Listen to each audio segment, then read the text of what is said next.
السلام عليكم ورحمة الله وبركاته. اليوم نزل خبر ما هو بسيط أبدا. خبر نزلته الكويت عن إعلان الكويت لمصطلح القوة القاهرة، واللي هو بكل بساطة مصطلح تجاري. أنا كمورد للنفط ما عاد فيني أورد، أو راح أخفف تصديري أو توريدي للعقود، مو بسبب أنه أنا ما بدي، بسبب قوة قاهرة خارجة عن إرادتي. طبعا هذا الأمر بتعمله الشركات والدول بحيث انه تطلع من الاعباء القانونيه للالتزامات تبعها، لانه ما عم تقدر تورد. فهذا دائما موجود بالعقود، لكن اعلان مصطلح القوى القاهره امر نادر جدا بسلاسل الامداد والتوريد، خصوصا بشغلات مهمه مثل النفط والغاز. طبعا قطر اعلنت نفس الشيء ايضا على بعض العروض اللي عندها. وهذا خبر طبعا بيقول لك قديش الحقيقه هذا الامر راح ياثر على العالم، وللاسف راح نشهد بالفترة القادمة ارتفاعات يعني لها كبيرة بأسعار النفط، وبالتالي للأسف كمان راح يكون في ارتفاعات لبقية السلع، لأنه النفط بيأثر على كل شيء في العالم. لكن إن شاء الله راح يكون يعني محدود، يرجع بعد نهاية الموضوع. الأهم بالقصة هي اللي بدي أقول لكم عليها، اللي هو الخبر اللي طلع قبله، اللي هو لما الرئيس الشرع أعلن انه لدول الخليج بكل بساطه انه انا موانئي السوريه متاحه لكم للتصدير في اي وقت. طبعا الناس فكرت انه هذا الموضوع يعني ترطيب خواطر، او موضوع هيك مجرد دعم معنوي. الحقيقه هي استراتيجيه وعبقريه كبيره جدا، لانه سوريا تقع في منطقه هي عباره عن منطقه كانت بالخمسينات منطقة نقل الطاقة للعالم.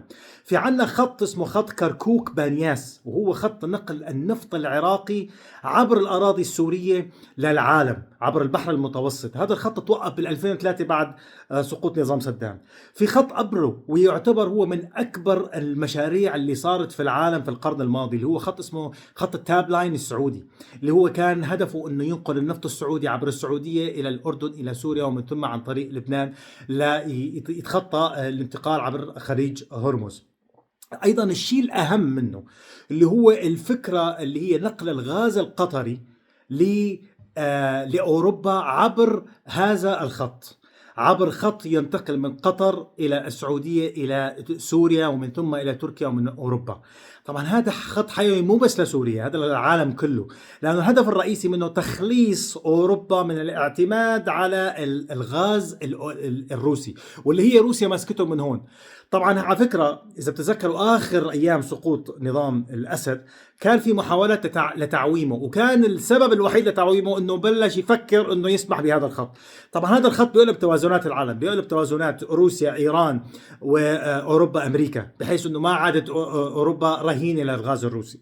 فكان الأسد دائما واقف ضد هذا الموضوع. اليوم بعد اللي صار هلا، والشيء الخطير في القصه هاي انه طبعا تحيي هي الخطوط الامدادات البريه بدها استثمارات بمئات الملايين من الدولارات، فكان بدها رغبه اقتصاديه ورغبه سياسيه. ليش؟ لانه اليوم اذا انا عندي اكسس للبحر بسهوله وبكل بساطه، بقدر اسطر النفط تبعي من الكويت للسعوديه عبر البحر، بعبي الناقلات وانتقل.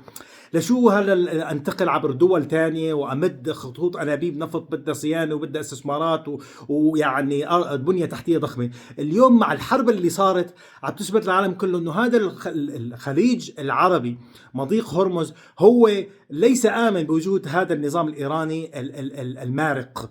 لذلك اليوم صار العالم عم تفكر ينوت لازم نرجع نحيي الخطوط اللي هي بدها ننقل النفط عبر سوريا، وهذا يعني أن سوريا راح تكون ممر لكل هاي الخطوط النفطية، وهذا يعني أموال، لأنه كل برميل بينتقل عبر سوريا في عليه رسوم. توقعاتي للرسوم بهاي الخطوط تقريبا تتجاوز $1,000,000,000 سنويا.